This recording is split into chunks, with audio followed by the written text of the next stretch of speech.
Hi guys, আজকে আপনাদের এইচডিএমই কয়েনের সম্পর্কে বলবো। কারণ আপনারা কি জানেন, কমেন্ট বক্সে অনেকে প্রশ্ন করছে যে দাদা এইচডিএমই কয়েনের সম্পর্কে কিছু নতুন আপডেট দিন।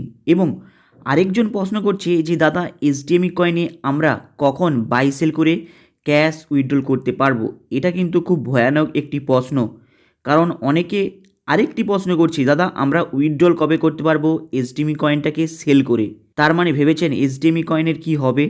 কারণ আপনারা হয়তো আমার এইচডিএমই কয়েনের আগের একটি ভিডিও দেওয়া আছে, সেখানে আমি বলে দিয়েছিলাম যে এইচডিএমই কয়েন কীভাবে আপনাদের এক্সচেঞ্জে লঞ্চ করতে পারবে না বিগত 5 মাসেও। কিন্তু হয়তো সেই ভিডিওটি অনেকে দেখেননি, কিন্তু এই ভিডিওতে দেখবেন এই এইচডিএমই কয়েনের সম্পর্কে পুরো A to Z বলে দেব। এবং এখান থেকে আপনারা নিজের ধারণা লাগাতে পারবেন যে এইচডিএমই কয়েন আদেও এক্সচেঞ্জে লঞ্চ হতে পারবে তো, কিংবা যদি পারে তাদের কতদিন টাইম লাগবে। কারণ আপনারা প্রত্যেকে জানেন এবং প্রত্যেকে এই নিউজটি শুনেছিলেন যারা এইচডিএমই কয়েনটা বাই করছিলেন ফেব্রুয়ারি মাসে। কারণ আপনারা হয়তো শুনেছিলেন এইচডিএমই কয়েন লঞ্চ হচ্ছে এপ্রিল মাসের মধ্যে তাদের এক্সচেঞ্জ পোর্টালে, কিন্তু আপনারা কি জানেন এটা হলো এপ্রিল মাস। এইচডিএফএক্স গ্লোবাল তাদের প্রফিট শেয়ারিং উইথড্রল ক্লিয়ার করতে পারছে না বিগত 2 মাস এবং এপ্রিল স্টার্টিং হয়ে গিয়েছে। তাহলে আপনারা কি করে ভাবছেন যে এইচডিএমই কয়েন লঞ্চ হবে তাদের এক্সচেঞ্জে? আপনারা হয়তো আমার আগের ভিডিও দেখেছেন, যেখানে আমি বলেছিলাম যে এইচডিএমই কয়েন কোনো এক্সচেঞ্জে বিগত 5 মাস লঞ্চ হতে পারবে না। আমি ফেব্রুয়ারি মাসেই বলে দিয়েছিলাম, কিন্তু কেন পারবে না এই বিষয় নিয়ে আগের ভিডিওতে আমি বলেছি। তার ভিডিও কমেন্ট বক্সের ওপরে লিঙ্কটা পেয়ে যাবেন। প্লাস এই ভিডিওতে একটু ডিফারেন্টভাবে বলবো, যেখানে প্রমাণের সঙ্গে দেখাবো কেন এইচডিএমই কয়েন এক্সচেঞ্জে লঞ্চ হতে পারবে না লং টাইমের জন্য। চলুন তাহলে ভিডিওটাকে প্রথম থেকে শেষ পর্যন্ত মন দিয়ে দেখবেন। আপনারা জানেন এইচডিএমই কয়েন অ্যাকচুয়ালি লঞ্চ হয়েছে 2024 সালের স্টার্টিং থেকেই, মানে তার আগে থেকেই লঞ্চ হয়েছে, কিন্তু পাবলিকের সামনে এসেছে প্রায় 2024 সাল থেকেই। তাহলে আপনারা কি দেখেছেন এইচডিএমই কয়েন 2024 সালের ভ্যালু রয়েছে $0.001, কিন্তু ইন্ডিয়ার মানিতে যদি দেখেন তাহলে কিন্তু দেখতে পাবেন মাত্র 9 পয়সা, মানে 9 টাকার কাছাকাছি হচ্ছে। এইবার আপনাদের বলবো অ্যাকচুয়ালি এইচডিএমই কয়েনের অল কত লিমিট রয়েছে। এইচডিএমই কয়েনের অল্ট লিমিট রয়েছে 4,500,000 ওপরে রয়েছে এইচডিএমই কয়েন লিমিটেড। কিন্তু আপনারা হয়তো দেখেছেন যে ফেব্রুয়ারি মাসে, মার্চ মাসে, জানুয়ারি মাসে এইচডিএমই কয়েন কমে গিয়েছে, কিন্তু এখনও পর্যন্ত আপনারা কি এই এইচডিএমই কয়েনের ওয়েবসাইটে গিয়ে দেখেছেন তাদের এই যে 4,500 মিলিয়ন যে রয়েছে, এর মধ্যে কিন্তু কোনো এইচডিএমই কয়েন কমেনি কিংবা বাড়েনি। কারণ আপনারা জানেন এইচডিএমই কয়েন অনেকে কিনেছে, তাহলে তো এইচডিএমই কয়েন এখানে তো কমার কথা, কিন্তু এইচডিএমই কয়েন কমেনি। তার মানে কি এইচডিএমই কয়েন আদেও কি আপনাদের এক্সচেঞ্জে লঞ্চ হবে মনে হচ্ছে?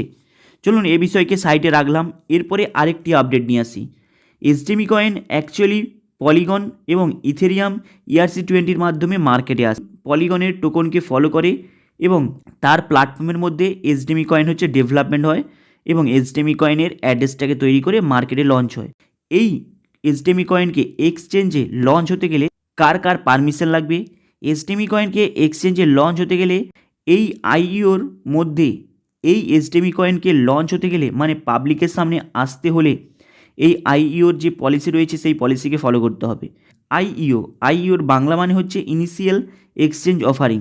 মানে সেই পলিসিটা কি রয়েছে যে যদি কোনো কয়েন পাবলিকের সামনে বাই সেল করার জন্য এবং ক্যাশ উইথড্রল করার জন্য যদি কোনো কোম্পানি তাকে লঞ্চ করে এবং পাবলিকের সামনে প্রকাশ করে, তাহলে কিন্তু সেই কয়েনের ভ্যালু হতে হবে $0.0011। তাহলে যদি আপনারা দেখেন $0.011, তাহলে কিন্তু দেখতে পাবেন এই মুহূর্তে এইচডিএমই কয়েনের ভ্যালু রয়েছে $0.01। তার মানে কি ভেবেছেন 10 ডবল এইচডিএমই কয়েনের ভ্যালু ক্রিয়েট করা যথেষ্ট সোজা ব্যাপার নয়। কারণ আপনারা জানেন এই মুহূর্তে ভ্যালু রয়েছে $1, মানে $0.01 এইচডিএমই। কিন্তু আপনারা হয়তো জানেন যে STFX-এর প্রফিট শেয়ারিংয়ের বিভৎস পরিমাণে প্রবলেম চলছে মার্কেটের মধ্যে। এইভাবে যদি চলতে থাকে তাহলে আপনার কি মনে হয় এইচডিএমই কয়েন বিগত 1 বছরের মধ্যে কোনো এক্সচেঞ্জে লঞ্চ হতে পারবে? কোনো এক্সচেঞ্জে লঞ্চ হতে পারবে না এইচডিএমই কয়েন। এরপরে আপনাদের বলবো আরেকটি অপশান, যেখানে রয়েছে এক্সচেঞ্জ লিস্ট, মানে এসডিএমই কয়েনের ভ্যালু হতে হবে $0.0012 মার্কেটের মধ্যে, তবেই সে কোনো এক্সচেঞ্জে লঞ্চ হওয়ার জন্য তাকে পারমিট দেবে। যে কোনো এক্সচেঞ্জ, সেটা ছোট বড় এক্সচেঞ্জ হোক না কেন, তার আগে কিন্তু কোনো এক্সচেঞ্জে লঞ্চ হতে পারবে না এসডিএমই কয়েন। কারণ আপনাদের কাছে বলে দিলাম ব্যাপারটা। এরপরে আপনাদের বলবো, অনেকে কমেন্ট বক্সে কমেন্ট করছেন যে দাদা এসডিএমই কয়েন কবে আমরা বাই সেল করে অ্যামাউন্ট তুলতে পারবো। বিষয়টি খুবই একটি ভয়ানক বিষয়। আপনারা হয়তো দেখেছেন এইচডিএফএক্স গ্লোবাল প্রতিশ্রুতি দিয়েছিল যে তারা এসডিএমই কয়েন এপ্রিল মাসেতেই স্টার্টিংয়েই তারা লঞ্চ করে দেবে। কিন্তু আপনারা যদি আমার আগের ভিডিও দেখে থাকেন এসডিএমই কয়েনের সম্পর্কে, সেখানে কিন্তু আমি বলেছিলাম যে এসডিএমই কয়েন বিগত এপ্রিল মাস কেন, বিগত 1 বছরে কোনো এক্সচেঞ্জে লঞ্চ হতে পারবে না।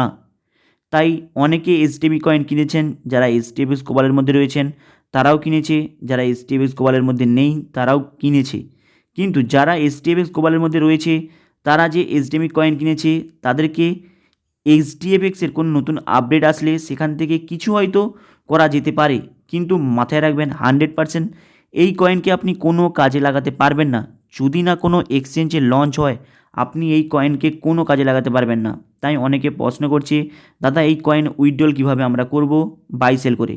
আপনি উইথড্রলের কথা এই মুহূর্তে ভুলে যান, কারণ এসডিএমই কয়েনের কোনো উইথড্রলের অপশান নেই, অনলি ফর ডিপোজিটের অপশান রয়েছে। মানে আপনাকে শুধু এসডিএমই কয়েনের মধ্যে ডিপোজিটই করতে হবে। তাই এসডিএমই কয়েনের সম্পর্কে পুরো আপনাদের ডিটেলস দিয়ে দিলাম, প্লাস আরও 2টো ভিডিওর লিঙ্ক কমেন্ট বক্সের উপরে দিয়ে দেবো, সেই ভিডিওকে দেখে নেবেন। এসডিএমই কয়েনের সম্পর্কে পুরো আপনাদের ধারণা হয়ে যাবে। হাই গাইস, আপনাদের এই ভিডিওটা কেমন লাগলো লাইক অ্যান্ড সাবস্ক্রাইব করে দেবেন, কারণ আপনারা সাবস্ক্রাইব করলে এ সম্পর্কে আরও ছোটো বড়ো আপডেট নিয়ে আসবো। চলুন দেখা হবে আবার নেক্সট ভিডিওতে, চ্যানেলটাকে আপনারা সাবস্ক্রাইব করে দেবেন।